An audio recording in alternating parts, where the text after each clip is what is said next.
प्रधानमंत्री ने कहा, भारत रिफॉर्म, परफॉर्म और ट्रांसफॉर्म के मंत्र के साथ विश्व की सबसे तेज गति से विकसित अर्थव्यवस्था के रूप में उभरा है।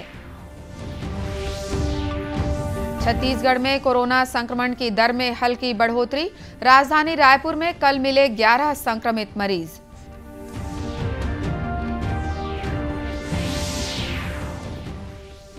मालखरौदा में 80 फीट गहरे बोर में फंसे राहुल को निकालने 40 घंटे से रेस्क्यू अभियान जारी। गुजरात से रोबोटिक टीम भी मदद के लिए पहुंची।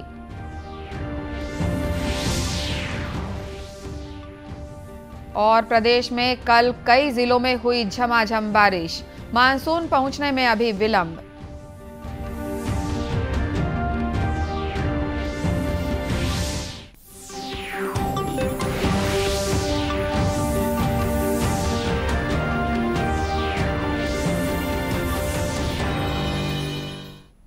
नमस्कार, आप देख रहे हैं दूरदर्शन समाचार। मैं हूं अनुराधा दुबे।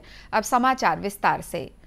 प्रधानमंत्री नरेंद्र मोदी ने कहा है कि भारत रिफॉर्म, परफॉर्म और ट्रांसफॉर्म यानी सुधार, कार्य निष्पादन और बदलाव के मंत्र के साथ विश्व की सबसे तेज गति से विकसित अर्थव्यवस्था के रूप में उभरा है। अपनी वेबसाइट और नरेंद्र मोदी ऐप के उद्धरणों को साझा करते हुए प्रधानमंत्री ने कहा कि सरकार के सुधारों से व्यापार सुगमता बढ़ी है। उन्होंने कहा कि विकास की गति धीमी करने वाले कई पुराने कानूनों को हटा दिया गया है। प्रधानमंत्री ने पिछले 8 वर्ष में व्यापार सुगमता और उद्यमिता बढ़ाने के लिए किए गए सुधारों को साझा किया। मोदी सरकार के लगातार सुधारों के कारण आज का भारत विश्व की प्रमुख अर्थव्यवस्था के रूप में तेजी से विकसित हो रहा है। सुधारों के 8 वर्ष के बारे में नमो ऐप और वेबसाइट पर विकास यात्रा मॉड्यूल से और अधिक जानकारी प्राप्त की जा सकती है। केंद्रीय महिला और बाल विकास मंत्रालय का उप क्षेत्रीय सम्मेलन गोवा में आयोजित किया गया। सम्मेलन में केंद्रीय महिला और बाल विकास मंत्री स्मृति ईरानी भी शामिल हुई। इस अवसर पर उन्होंने कहा कि प्रधानमंत्री के रहते हुए कोई भी बच्चा अनाथ नहीं हो सकता। एक मां होने के नाते मेरे पास शब्द नहीं थे कि कैसे मां बाप तुम्हें इतने संघर्षों में झोंक सकते हैं। एक मंत्री होने के नाते मैं और राणे साहब इस मंच पर स्तब्ध थे कि हमारे विभाग में ही एक ऐसे सज्जन हैं जिन्होंने अपने संघर्ष को अपने तक सीमित रखा, लेकिन उन संघर्षों से कुछ सीखा ताकि वो दूसरे बच्चों को समाधान दे सके। और गौरव देखा हमने तुम्हारे सचिव के चेहरे पर। राजशेखर जी जब आए, दोनों मंत्रियों को उन्होंने विस्तार से बताया कि कोविड ऑर्फन्स पीएम केयर्स का जो कार्यक्रम है उसके अंतर्गत यासीन ने कैसे एक एक बच्चे के कागज को ढूंढकर उस एक एक बच्चे को मदद पहुंचाई। और सचिव साहब का कहना था कि यासीन खुद इन संघर्षों से गुजर चुका है तो जानता है कि अगर कागज सही ढंग से नहीं मिला तो वो बच्चा लाभ से वंचित रहेगा। So while the secretary was speaking, Yasin, my belief is none of those children are orphans because you stand with them, as does the Prime Minister of India. So as much as we are grateful to the Prime Minister for his leadership, we are also grateful to citizens such as yourself who have ensured that while we have pronounced that PM cares, you denote, Yasin, that the nation also cares for such children. So thank you for your resilience and thank you for your service. देशव्यापी Covid टीकाकरण अभियान के तहत अब तक 195 करोड़ 7 लाख से अधिक टीके लगाए गए हैं। केंद्रीय स्वास्थ्य मंत्रालय ने बताया कि कल 13 लाख से अधिक टीके लगाए गए हैं। इस बीच देश में कल 8,500 से अधिक लोगों में कोरोना संक्रमण की पहचान हुई, जबकि 4,400 से अधिक मरीज स्वस्थ हुए हैं। देश में स्वस्थ होने की दर 98.68% है। वहीं कल कोविड से 4 लोगों की मौत भी हुई है। इधर छत्तीसगढ़ में कोरोना संक्रमण की दर में हल्की बढ़ोतरी देखी जा रही है। प्रदेश में बीते 24 घंटों के दौरान 27 नए मरीजों की पहचान हुई है। इन्हें मिलाकर प्रदेश में अब तक 11,52,616 कोरोना संक्रमित मरीज पाए गए हैं। इनमें से 11,38,000 से अधिक मरीज स्वस्थ हो चुके हैं। वहीं वर्तमान में 123 मरीजों का प्रदेश के विभिन्न अस्पतालों या होम आइसोलेशन में इलाज चल रहा है। जांजगीर चांपा जिले में मालखरौदा के पिहरीद गांव के बोरवेल में गिरे बच्चे का रेस्क्यू बीते 40 घंटे से जारी है। बोरवेल में फंसे 10 साल के राहुल को निकालने के लिए गुजरात से रोबोटिक टीम भी पिहरीद गांव पहुंच गई है। इस टीम के द्वारा टनल बनाने का कार्य किया जा रहा है। इसके अलावा एनडीआरएफ और एसडीआरएफ टीम लगी हुई है। कलेक्टर जितेंद्र शुक्ला ने बताया कि राहुल ने फल खाया है और उसे ग्लूकोज दिया गया है। उन्होंने बताया कि डॉक्टर की टीम विशेष कैमरे से लगातार निगरानी कर रही है। उन्होंने बताया कि टनल को जल्द बनाने के लिए उसकी चौड़ाई कम रखी गई है ताकि राहुल को बोरवेल से जल्द निकाला जा सके। जांजगीर चांपा जिले की पुलिस ने चिटफंड कंपनी के मामले में 7 साल से फरार आरोपी को गिरफ्तार किया है। पुलिस ने आरोपी डायरेक्टर को कोलकाता से गिरफ्तार किया है और उसे न्यायिक हिरासत में जेल भेज दिया गया है।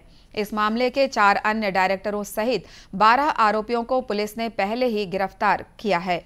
पुलिस निरीक्षक उमेश साहू ने मीडिया से बातचीत में बताया कि अभी 3 आरोपियों की गिरफ्तारी बाकी है। चिटफंड कंपनी प्रतिष्ठा इंफ्राकॉन इंडिया लिमिटेड के 7 वर्षों से फरार डायरेक्टर आरोपी सुभायन बनर्जी की गिरफ्तारी हेतु विशेष टीम का गठन कर टीम को कलकत्ता रवाना किया गया था। विशेष टीम द्वारा कलकत्ता में लगातार 3 रोज आरोपी की पतासाजी की गई और आरोपी को गिरफ्तार कर लाया गया है। गौरतलब है कि इन आरोपियों पर रकम दुगना करने का झांसा देकर करोड़ों रुपए की ठगी करने का आरोप है। पर्यावरण के संरक्षण में बालोद जिले के दल्ली राजहरा में रहने वाले वीरेंद्र सिंह ने क्षेत्र में अपने एक विशेष पहचान बनाई है। वृक्षारोपण के साथ ही जल स्रोतों के संरक्षण में उल्लेखनीय योगदान करने की वजह से उन्हें ग्रीन कमांडो के नाम से जाना जाता है।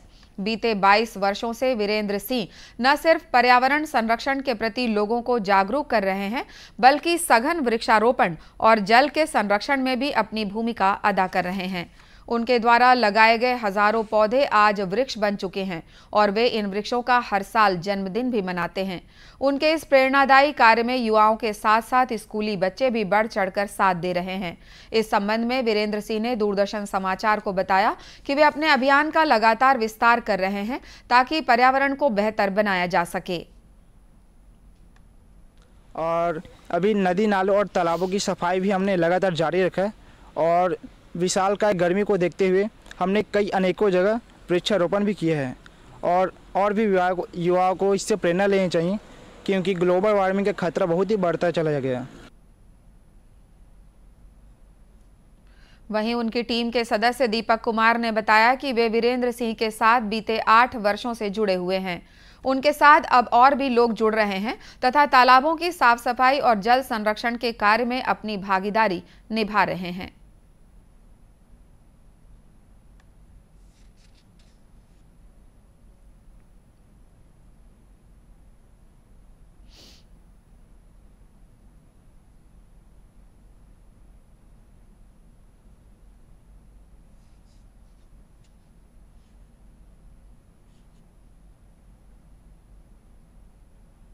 मुझे पर्यावरण संरक्षण के लिए विभिन्न अभियान के माध्यम से लोगों तक संदेश पहुंचाते तक 22 वर्ष हो गए। इसी तारतम्य में मैंने 20 वर्ष पूर्व इन वृक्षों को, इन जो अभी पेड़ पौधे दिख रहे हैं, इनको मैं रोपित किया था। हर साल इसका जन्मदिन मनाता हूं। आज 20वां जन्मदिन मनाए हम। ये पौधे अब जवान हो गए, पेड़ बन गए हैं और स्कूली बच्चों को लेकर मैं मोटिवेट कर रहा हूँ। छत्तीसगढ़ के विभिन्न जिलों में जाकर ग्रामीणों को लेकर तालाबों की सफाई, कुओं को बचाना है, जल स्रोत को बचाना है और ये अभियान लगातार जारी है। गौरतलब है कि ग्रीन कमांडो वीरेंद्र सिंह को केंद्र सरकार द्वारा जल संरक्षण के लिए जल प्रहरी वाटर हीरो के पुरस्कार से नवाजा गया है। 21 जून को देश भर में अंतर्राष्ट्रीय योग दिवस मनाया जाएगा। योग के माध्यम से कोई भी अपने शरीर को स्वस्थ रख सकता है। कंधों के स्वास्थ्य के लिए अर्ध उष्ट्रासन काफी लाभदायक होता है। इसे किस तरह किया जाता है, आइए देखते हैं। नमस्ते, मैं हूँ आचार्य प्रतिष्ठा। आज मैं आपको बताऊंगी कुछ ऐसे बहुत आसान से योगाभ्यास जिनका अभ्यास आपको नियमित रूप से करना चाहिए। जब भी आपको लगे मैं ऐसे झुक गया हूँ, कॉन्शियस रहें। कॉन्शियस लिविंग ही तो योग लिविंग है। तो जब आप ऐसे होते हैं, सबसे पहले अपने कंधे को पीछे कीजिए, नीचे कीजिए, कमर को सीधा कीजिए, गर्दन को ऊपर कीजिए। यानी हमें इस स्थिति में बैठना चाहिए, ना कि ऐसे। तो सबसे पहली चीज, जब भी लगता है, समय मिलता है, जब भी कॉन्शियसली देख पाते हैं अपने आप को, तो अपने पोस्चर को सीधा करें। फिर आप एक दीवार का सहारा ले सकते हैं और दीवार के साथ अपनी एड़ियों को लगाएंगे, हिप्स को लगाएंगे, कंधों को लगाएंगे, खोपड़ी को लगाएंगे और दीवार के साथ ऐसे सीधे खड़े हो जाएंगे थोड़ी देर। अब हम सीखते हैं योगाभ्यास क्या करना है। सबसे पहला अभ्यास आप लेंगे अर्ध ऊष्ट्रासन का अभ्यास। अर्ध ऊष्ट्रासन का अभ्यास आपके पोस्चरल डिफेक्ट को ठीक करता है। कैसे करते हैं अर्ध ऊष्ट्रासन? हम इस प्रकार से अपने घुटनों के बल आ जाते हैं, एड़ी पंजे मिले हुए हैं और अपनी कमर के साइड पर अपने हाथों को टिकाएंगे और यहाँ से कोहनियों को पीछे ले जाना। देखिए आप ऐसे हैं, झुके हुए हैं, कोहनियों को पीछे ले जाएंगे तो कंधे अपने आप चौड़े हो जाएंगे, सीना उन्नत हो जाएगा। इस स्थिति में आना, फिर गर्दन को पीछे ले जाना और फिर धीरे धीरे जितना संभव हो पीछे झुकना।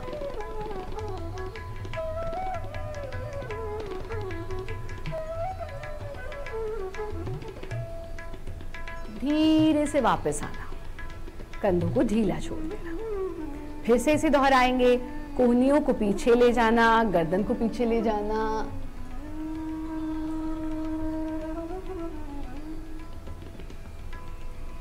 सांस छोड़ते हुए वापस और फिर वज्रासन में बैठकर शरीर को ढीला छोड़ देंगे। ऐसा कम से कम 5 बार आपको करना है।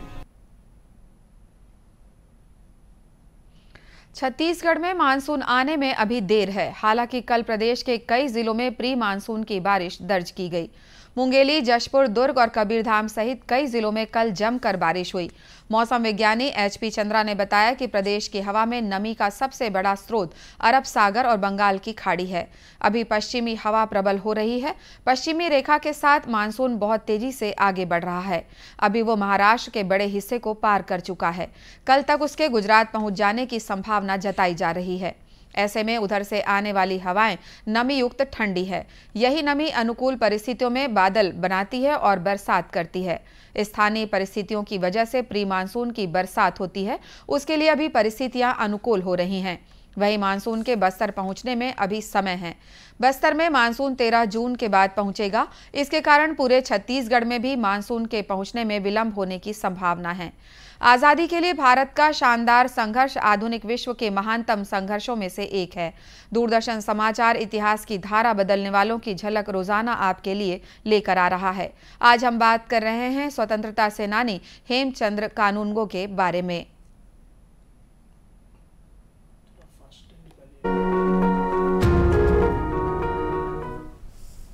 आज हम क्रांतिकारी स्वतंत्रता सेनानी हेमचंद्र कानूनगो का स्मरण कर रहे हैं।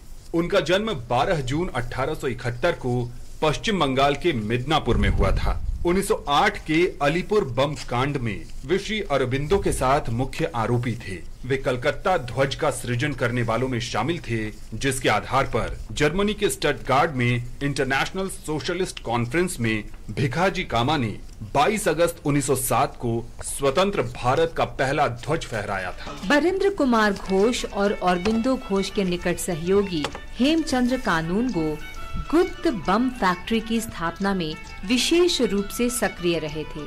बम बनाने का गुर सीखने के लिए वे पेरिस गए और इस यात्रा के लिए पैसे का इंतजाम उन्होंने कलकत्ता का अपना घर बेचकर किया। 1906 के अंत में वे मार्सिली पहुंचे तथा कुछ महीनों तक स्विट्जरलैंड, फ्रांस और इंग्लैंड में क्रांतिकारियों से संपर्क बनाने की कोशिश करते रहे। अंततः उन्हें पेरिस में रसायन शास्त्र के अध्ययन के दौरान एक सहयोगी मिल गया। 1908 में हेमचंद्र भारत लौटे। उनके साथ ट्रंक भरकर अत्याधुनिक तकनीकी साहित्य था, जिसमें सबसे महत्वपूर्ण था बम बनाने की कला पर रूसी से अनुदित 75 पृष्ठ की जानकारी। उन्होंने अन्य स्वतंत्रता सेनानियों को बम बनाने का प्रशिक्षण देना शुरू कर दिया। उन्होंने कोलकाता के निकट मानिकतला में एक गुप्त बम फैक्ट्री शुरू की।